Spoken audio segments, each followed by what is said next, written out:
Coucou les petits loulous. Aujourd'hui, Émilie, quel fichu chat!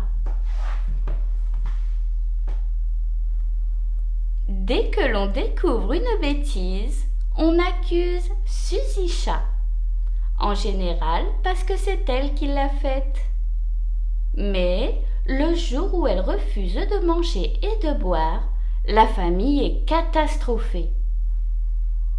Un album malicieux et désopilant, plein de clins d'œil à ceux qui aiment les chats, comme à ceux qui ne les aiment pas. Vraiment le plus fabuleux des livres sur les chats. Quel fichu chat!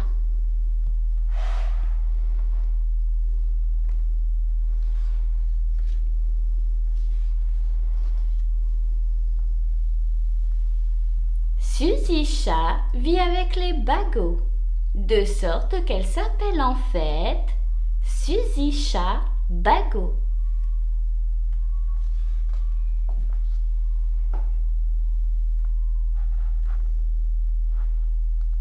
La plupart du temps, Suzy Chat se tient très correctement. Mais il arrive qu'elle ne soit pas sage du tout.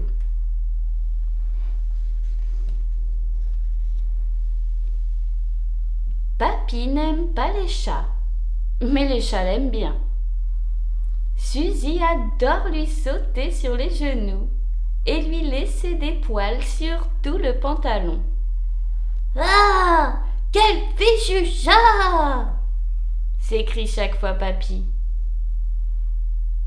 Un jour, Suzy a fait pipi dans le sac de golf de papa et l'odeur est restée très longtemps. Oh! Quel fichu chat! A pesté papa.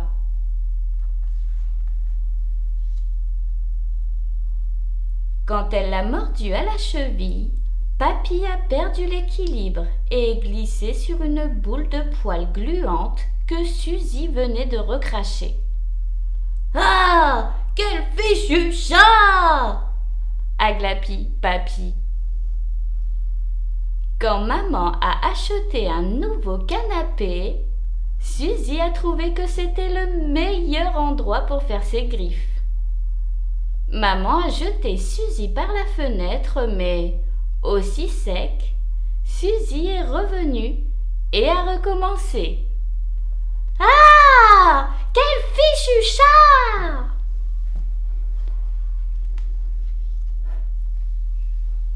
De temps à autre, les jumeaux tombaient sur un caca tout chaud que Suzy venait d'enterrer dans le jardin. Berk! Hurlait-il. Quel fichu chat! Dès que l'on découvrait une bêtise, on accusait Suzy. En général, parce que c'était elle qui l'avait faite.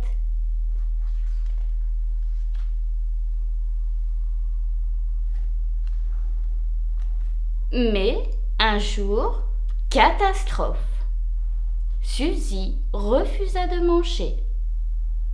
Les jumeaux essayèrent de lui donner un peu de ratacha, sa pâtée pour chat visqueuse et écœurante. Suzy détourna résolument la tête. Les choses s'aggravèrent quand Suzy refusa de boire. Maman tenta de lui plonger le museau dans son bol d'eau, mais Suzy se débattit et s'enfuit.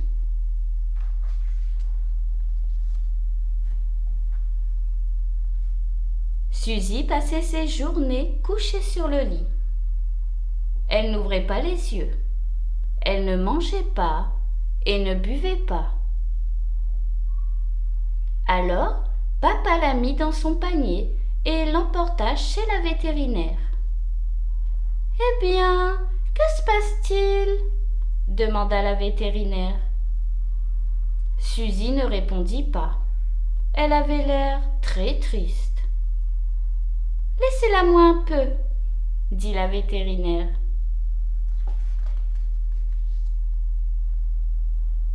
En voyant leur père revenir à la maison avec le panier vide, les jumeaux fondirent d'abord en larmes.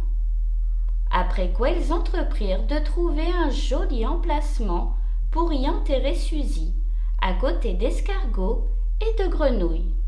« Elle n'est pas encore morte, voyons !» protesta papa. La maison semblait toute vide sans Suzy. Personne ne dit un mot au dîner. Ça aurait été si bon de lui réchauffer une petite souris.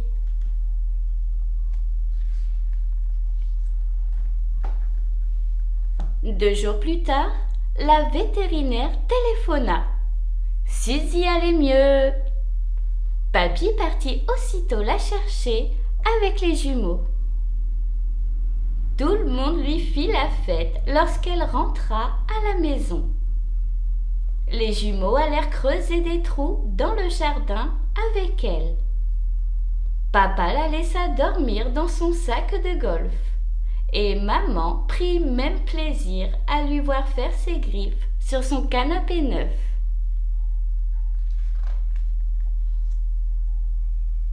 Suzy eut le droit de manger à table. Au lieu de son ratachat, on lui servit une belle cuisse de poulet dans la nouvelle gamelle que papy lui avait achetée tout exprès. Après dîner, Suzy partit faire son petit tour au jardin. Maman lui ouvrit la porte. « Surtout, pas de bêtises, hein !» lui cria papy. « Ne rentre pas trop tard !» dit papa. Suzy alla voir Charlie Chien chez les voisins. « Tu es guéri ?» jappa-t-il. « Oui, je vais très bien, » répondit Suzy. « Pourquoi ?»« Parce qu'il paraît que tu étais atrocement malade et que tu ne voulais plus ni boire ni manger, » expliqua Charlie Chien. « Je faisais semblant, voyons, » dit Suzy. « En réalité, je venais ici manger ton ratachien et boire ton eau. Désolée. » Je me demandais bien où ça disparaissait, répondit Charlie Chien. « Mais pourquoi tu fais ça ?» Ah ! Ronronna Suzy avec son petit sourire. Je voulais juste qu'il réalise à quel point il m'aime. Si tu as aimé ma vidéo, abonne-toi et si t'es abonné, n'oublie pas de liker.